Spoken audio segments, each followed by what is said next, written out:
here I am, Dames of Darkness, day 2, with Edenfall, who've just come off stage. How are you? Yeah, good, yeah. Sweaty. Well, I'm not, because I didn't move that much. Right. I wanted to look better for the rest of the day. Right, excellent. Yeah. So you were first on stage. How was the crowd? How did you feel with the crowd? Were they receptive? Yeah, pretty good. We were quite pleasantly surprised, actually, considering it. With the first band on, it was pretty good turnout for first band. Yeah. And they seemed to applaud after every song, so it wasn't like silence afterwards. Yeah, that's always good. Well, that's always a relief. Yeah. Not used to so many people being so close to the front, then sort of staring at you like personal space. Yeah. Right. So, that's quite good that they want to get up close and personal, though. Did you feel that some of them have heard of your music before and knew who you were? Or I think so. Yeah. I think there was some people on the Facebook saying they was going to come down. So I saw some people like singing along. They must have known the songs. So that's always nice. There's one or two people we knew out there. Yeah. So after today, what are you up to next? Trying to find another guitarist. Yeah. We've been compensating at the moment with because we are a 2-guitar band essentially. So we've had to do some stuff with the backing tracks. No guitars on there, but just some. Instead of having some lead guitar that we would usually do, I went on Logic and programmed keyboards that emulate what the lead guitar would usually be doing with stuff like pianos and church organs, stuff like that. So we're on the hunt for a suitable guitarist. We got a third album in the works. So just waiting for that. Yeah, and we got another gig in London coming up in September. So how's the album production, coming along? Are you? Yeah, we're just in the songwriting process at the moment. So it's coming along a bit more slower than the last one because we had quite a tight deadline to do, so we're working at our own pace this time.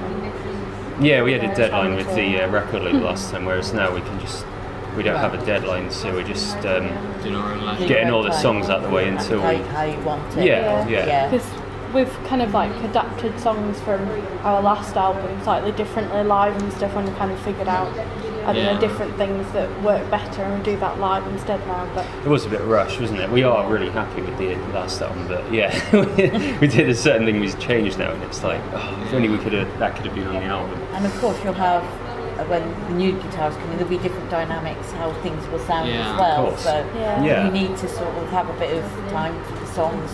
To live with the songs, That's the trouble. Last time we sort of had the songs, we went straight and recorded the album. We didn't really have a chance to live with them, did we? That's right. Yeah, this one's a lot more. I think it will be a lot more rehearsed. And we have a new instrument on it as well, because since the last one I've taken up playing the harp as well, so it's going to be. Yeah. How easy is that, the harp? It doesn't. When you look at it, it looks like you just do it. I guess it's much more complicated. Yeah. Well, I mean, I think it helps already being able to sort of play piano and stuff, because you use sort of 2 hands, so I'm kind of already used to splitting the brain.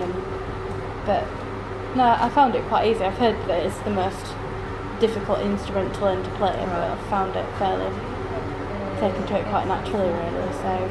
And what age were you all when you started playing or singing? I was 16 when I picked up the guitar, so it was a decade ago. I was about 7 when I started singing, because I've been in choirs and things, but I've kind of started taking music more seriously when I was about 14 and started playing guitar and singing more seriously and being in bands and stuff then. So. Yeah, I just picked up bass at 15, I think it was. And do any of you have your original instruments still? Yes, I do. I cannot get rid of it. It's an absolute piece of crap, but it's. What one is that? It's an encore, but it's kind of sacrilege to get rid of your first instrument, isn't it? So even if it is shoved in the back of the wardrobe. So, mine was a washburn. That's up in the loft now. So. But it's still got it. Yeah, it's still somewhere. One day I'll put it up on my wall and frame it. Yeah. How it all began. Yeah. When you're famous, you can auction it. There's not even any room for it now on my guitar rack. It's just in the wardrobe somewhere until I get around to framing it eventually. Have you got anything? Well, I've got my harp, but I mean I've had various guitars and keyboards and stuff, but I kind of lost interest in playing them and sort of focused on new things, so I've sold them to get money to get other things. Right. I still have my voice. Yeah, you can't sell that, can you really? No, could try. But. Random question number 1. Marmite, love it or hate it? Love. Hate. Never even tried it.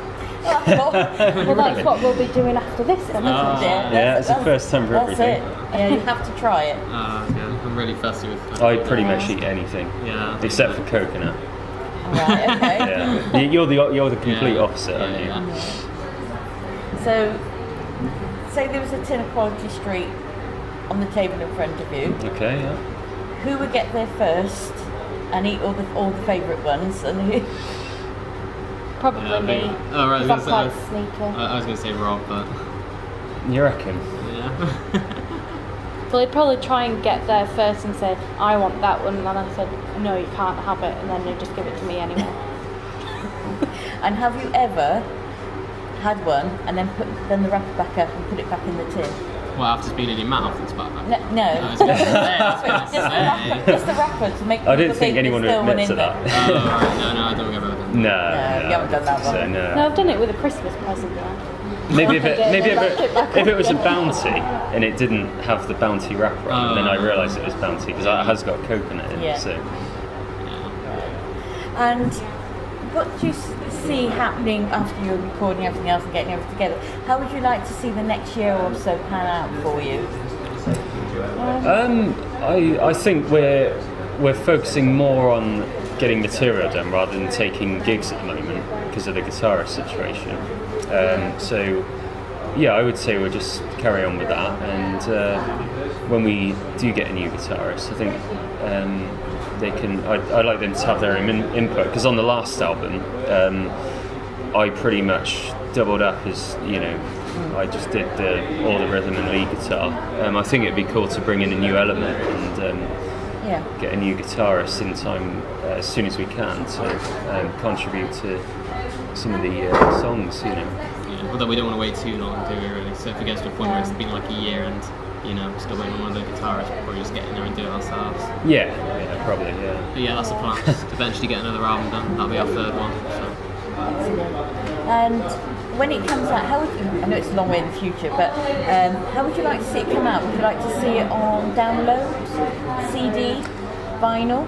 No, the last album was done physical, wasn't it? Yeah, I was going to say I'm quite old school, but I'm not. I've never really got into the vinyl thing, but I like a physical package. So I hope CD doesn't die out, because I think there's almost more of an incentive to buy it if you can buy a CD. Like, obviously you can buy music download via iTunes, but it's almost like, what's the point? Because you can just download it for free and get the same thing. Whereas if you buy it, you get the artwork, the lyrics, the photography, everything that's been put into it. There's a lot of work that goes into producing the physical product as well as just the music. And it's also nice, like when you go to a place to play, to have this copy, because you can talk then to people who's buying it and get their input and different things. So it's nice to have physical copies. That's right. Yeah. When you're going to places. And also, I think if anyone's like me, I like having a CD collection in my living room, and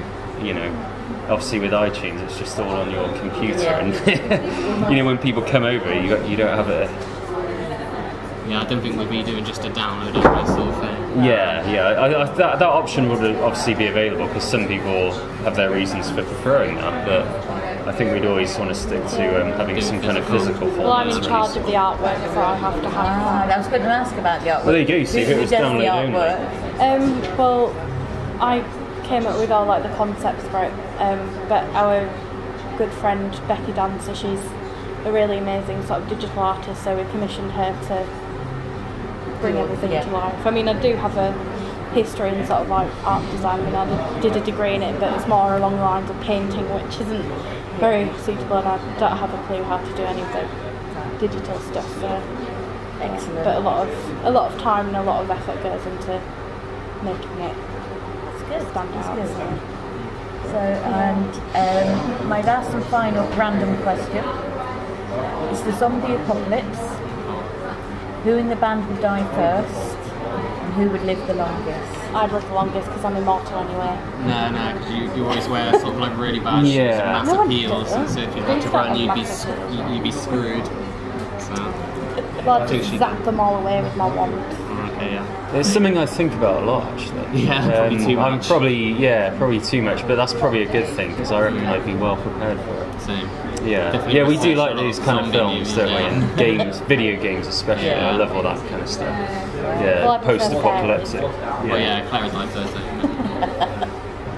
Right. So what would be your weapon of choice then? If you thought about it. I'd choose something like a baseball bat or something, because if you're going to use a gun, then you're going to run out of ammo. Well, yeah, not just that, but I mean, this what I would use. It does have ammo, but I would use a crossbow because a gun. The trouble with that is you'd alert all the zombies around the neighbourhood. With a crossbow, it's a more stealthy weapon because you don't have to get up close to them. You can shoot them from a distance. Yeah, but then you have to go get the cross. You have to go get the birds. Oh yeah, but once they're dead, just rip it out their head. You know, like Daryl does. The Walking Dead. But the trouble is, if there's a lot of them and you're like closed in, you know, you've got a crossbow that's going to be rubbish. Well, how about If this? you got, I have the crossbow and you have like a melee weapon. Yeah, baseball bat, yeah. I reckon a baseball bat with a load of nails and stuff Yeah. in. Yeah. Well, the trouble is, because if you've got nails in it, you like shove it into the side of the zombie's head, it's going to get stuck there, and if you quickly need to like get out, you know. Yeah. What would you like to use? Magic. I knew you'd say that. I knew you'd say that. Brilliant. Well, thank you So so we'd be doing the hard work. She'd be there like. I opt for the peaceful choice. Well, thank you so much for giving me some of your You're time. welcome. I'll let Thank you you go for the and interview. cool down and enjoy the rest of your day. Thank you very much. You too. Thank you very much. Thank you. Thank you. Cheers. Right. Thank